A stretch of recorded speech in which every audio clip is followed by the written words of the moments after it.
विक्रम आवाज चढवायचा नाही आमच्या समोर. त्यापेक्षा तुझ्या बहिणीला सांभाळ. Out out.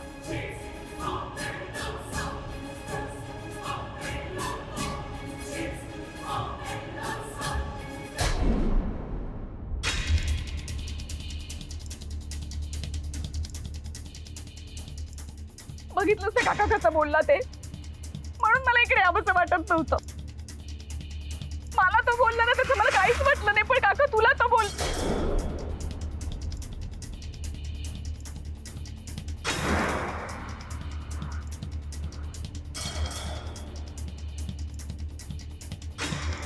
साक्षी,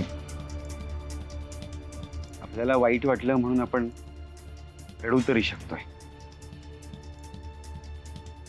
पण विक्रमशी भांडण झाल्यापासून आपल्या समोर कधीही न रडणाऱ्या देवयानीला काय वाटत असेल?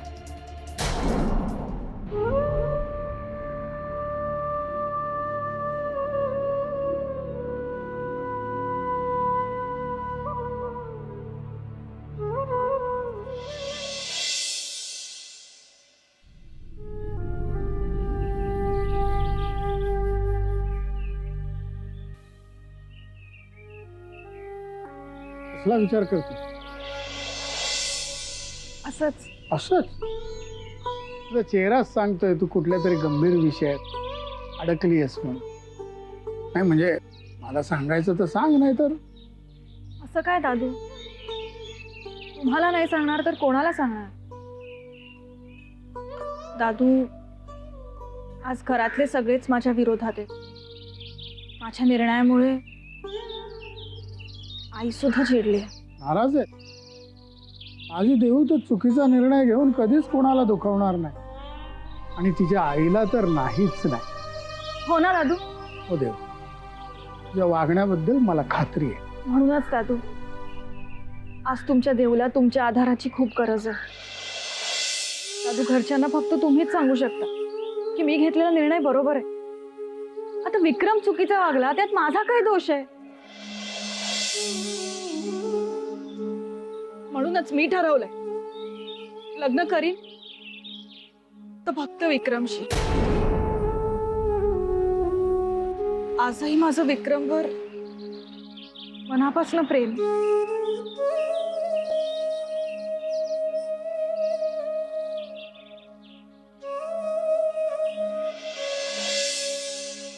दादू, सांगा ना, मी घेतलेला निर्णय बरोबर आहे ना? दादू, तुम्हीच म्हणाला होतात आत्ता की मी कधीच चुकीचा निर्णय घेणार नाही याची तुम्हाला खात्री वाटते म्हणून. मग आता तुझ्या निर्णयाबद्दल मला खात्री वाटते, मान्य आहे मला. पण जर तुझ्या आईला आणि काकाला जर तुझा निर्णय मान्य नसेल तर मला वाटतं तू जरूर त्याचा फेरविचार करावास.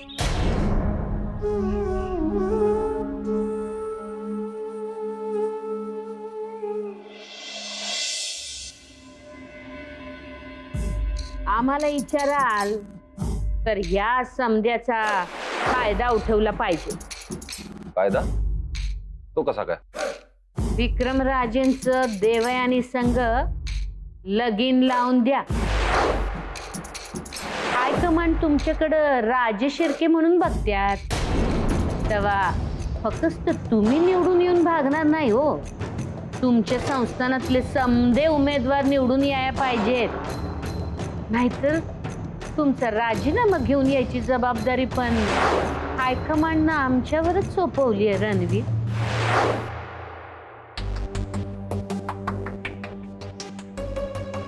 भैया साहेब, तुम्ही बोलवलं आम्हाला?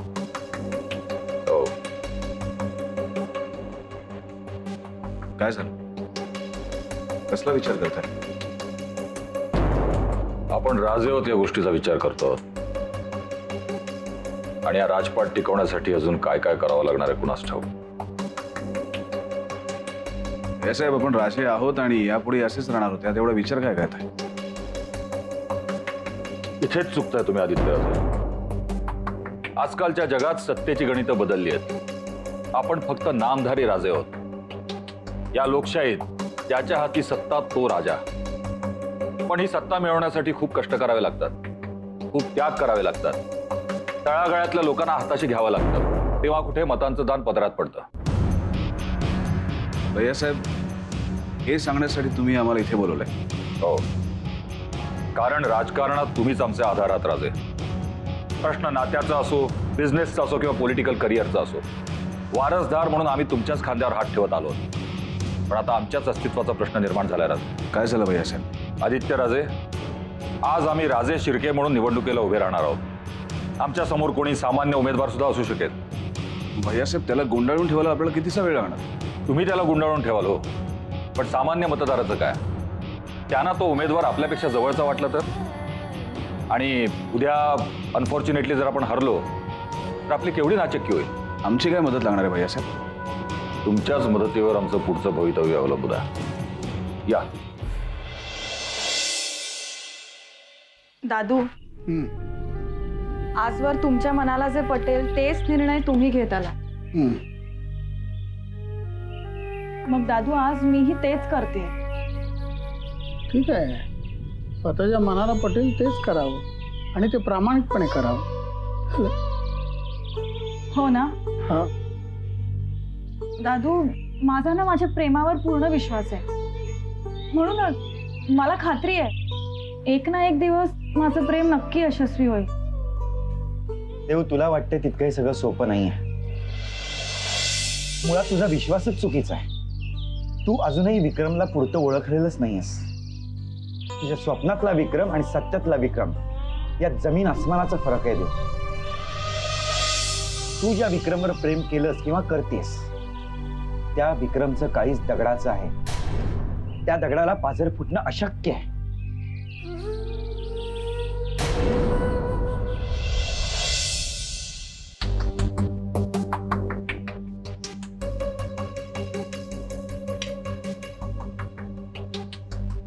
आम्ही जे काही सांगणार आहोत ते डोकं शांत ठेवून ऐका आणि त्यावर विचार करा.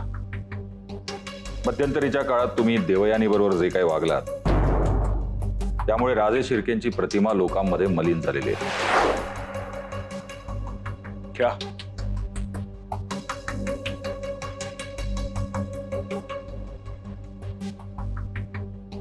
लोकांना असंही वाटतंय की राजे शिर्केंना सामान्य माणसाबद्दल आत्मीयताच नाही आणि विरोधक सुद्धा या गोष्टीचा इशू करतात. तेव्हा राजे शिर्केंच्या भवितव्याच्या दृष्टीने विचार करता आम्हाला वाटतं तुम्ही देवयानी बरोबर लग्न करावं.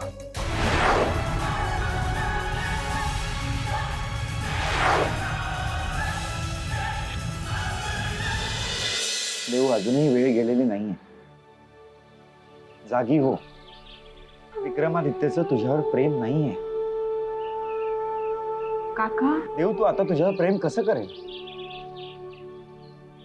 हे बघ, मी बोललेलं तुला कदाचित आवडत नसेलही, पण तुला या सगळ्यातून बाहेर काढण्यासाठीच मी हे सगळं करतो. देव, विक्रम हे तुझ्यासाठी फक्त एक मृगजळ आहे. काका, मला माहिती आहे तुला माझी काळजी वाटते म्हणून तू हे सगळं बोलतोयस. पण माझा विश्वास आहे माझ्या प्रेमावर. मी विक्रमला बदली. आणि काका, प्रामाणिकपणे केलेले प्रयत्न नक्की यशस्वी होतात. हवं तर दादूंना विचार. हो की नाही दादू? हो, प्रेमानं सारं काही जिंकता येतं. अगदी माणसाचा तिरस्कारही प्रेमापुढं फिका पडतो. म्हणून स्वतःवर तर प्रेम करावं, पण दुसऱ्यावरही करावं. बघ काका, दादूंनाही तसंच वाटतं. काका, तू उगाच काळजी करतोस. खरंच सगळं नीट होईल. ठीक आहे, तुला जसं वाटतंय तसंच होऊ दे.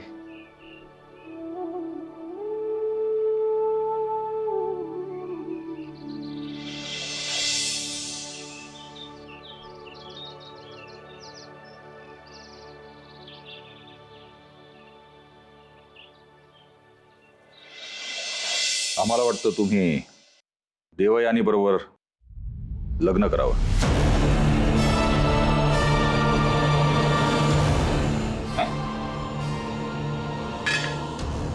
भैयासाहेब, काय बोलताय तुम्ही? आम्ही देवयानी बरोबर लग्न करायचं? मी असा विचारही कसा करू शकता?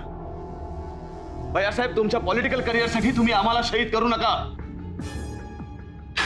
आदित्यराजे,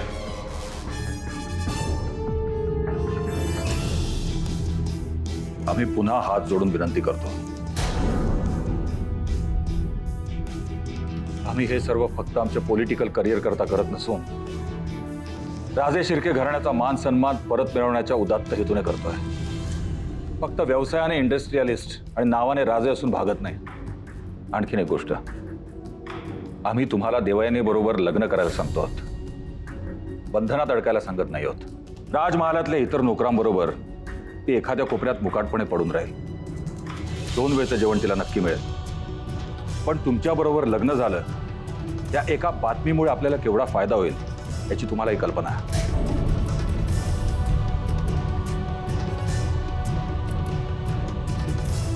आम्हाला खात्री आहे आदित्यराजे, तुमच्या भैयासाहेबांच्या विनंतीला मान देऊन तुम्ही या लग्नाला नक्कीच नकार देणार नाही.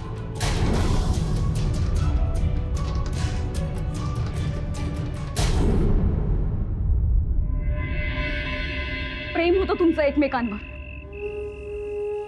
विक्रम असा कसा बदलू शकतो?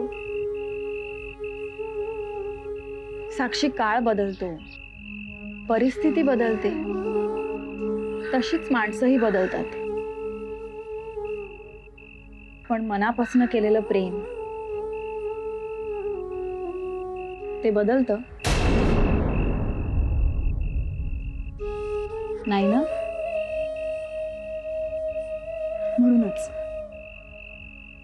म्हणूनच एवढं सगळं घडूनही आजही माझं विक्रमवर खूप प्रेम आहे. आणि मला खात्री आहे एक दिवस त्याला त्याच्या चुकीची जाणीव नक्की होईल. वेळ लागले का तुला? देव ग, ज्या माणसाने फक्त तुझा बदला घेण्यासाठी म्हणून तुझ्यावर प्रेम केलं, ज्याला प्रेम या शब्दाचा अर्थ सुद्धा माहित नाहीये, ज्याने तुझ्यावर ही वेळ आणलीये, त्याच्यावर आजही तुझं प्रेम आहे. तुझं वेडेपणा करशील असं मला खरंच वाटलं नव्हतं. सगळ्यांसारखं तुलाही वाटतं ना मी वेडी झाली? नाही साक्षी, मी आज जे बोलतेय ना तेच होणार आहे. बघ तू, फक्त योग्य वेळ येण्याची वाट पाहिजे.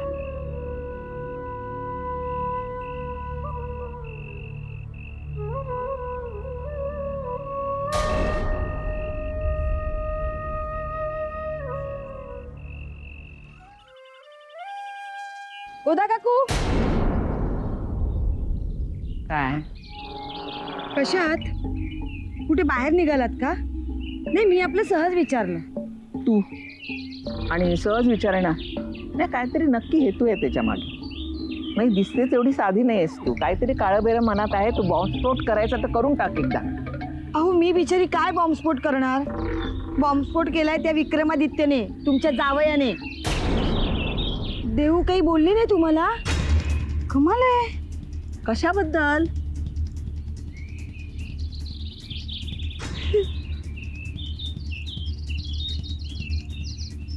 अभिलाषा, अगं बोल ना. तुम्हाला म्हणून सांगते हा, कुणाजवळ बोलू नका. नाही, उगाच आपल्या देऊची बदनामी होईल ना. देऊची बदनामी कोण आणि कशाला करणार? अगं काय ते स्पष्ट सांग ना. अहो, त्या विक्रमादित्यने देवयानीला लग्नासाठी नकार दिला. फसवलं हो तिला आणि आपल्यालाही. उगाच काहीतरी बोलू नकोस हं. नाहीतरी तिचं सुख तुला बोचतच होतं. म्हणून हे असं बोलायचं? विश्वास बसत नाही ना? आमचाही बसत नव्हता, पण जेव्हा देवयानीने सांगितलं तेव्हा विश्वास बसला. देवयानीने सांगितलं? हो ना, काय करणार बिचारी, किती दिवस लपवून ठेवणार. मी निघते, तुम्ही जरा तिला भेटून घ्या. खचली हो पोरगी. मला बरीच काम आहेत, मी निघते हा.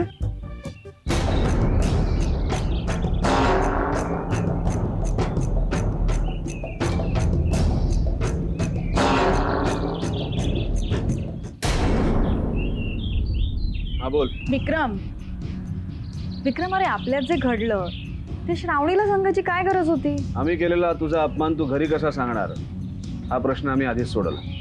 त्याबद्दल आमचे आभार मान.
प्रियदर्शनी, हो प्रियदर्शनी, विक्रमादित्यांनी देवयानी बरोबर लग्नाचा निर्णय घेतलाय. काय? एवढा मोठा निर्णय असा अचानक? म्हणजे इतकं सगळं घडून गेल्यानंतर कसं शक्य आहे? शक्य आहे. बसा. प्रियदर्शनी, आतापर्यंत आम्हाला सगळ्या राजे शिर्केंना तुम्ही स्वार्थी समजत होतात. तुम्हाला असं वाटतं की आमचं सगळ्यांचं काळीज दगडाचं आहे, पण आमच्यात सुद्धा माणुसकी जिवंत आहेत हे तुम्ही विचारातच घेत नाही. कसं विचारात घ्यायचं आम्ही? यापूर्वी विक्रम भाऊजींनी देवयानी बरोबर प्रेमाचं नाटक केलं, त्यावेळेला कुठे गेली होती ही माणुसकी? विक्रमादित्यांनी देवयानी बरोबर प्रेमाचं नाटक का केलं हे तुम्हाला चांगलंच माहिती आहे. पण हे नाटक करता करता ते स्वतःच तिच्या प्रेमात पडले आणि घडल्या प्रकारानंतर देवयानी त्यांच्यापासून दूर गेल्यावर तिच्याशिवाय राहणं त्यांना शक्य झालं नाही. आम्ही तुमच्या बोलण्यावर विश्वास ठेवायचं जरी ठरवलं तरी विक्रम भाऊजींचा एकंदरीतच स्त्री जातीबद्दल जो राग आहे त्याचं काय? त्यांच्या मनातल्या रागावर देवयानीच्या प्रेमानं मात केली असंच आता म्हणावं लागेल. तुमचं आणि साईमांचं काय मत आहे? आम्हाला हे सगळं मान्य आहे आणि साईमांची काही हरकत नाही. खरंच? कुठं निघालं? विक्रम भाऊजींना भेटायला. त्यांना तुम्ही नंतरही भेटू शकता. आता तयारीला लागा. तुम्हाला आमच्या बरोबर प्रचार दौऱ्याला यायचं.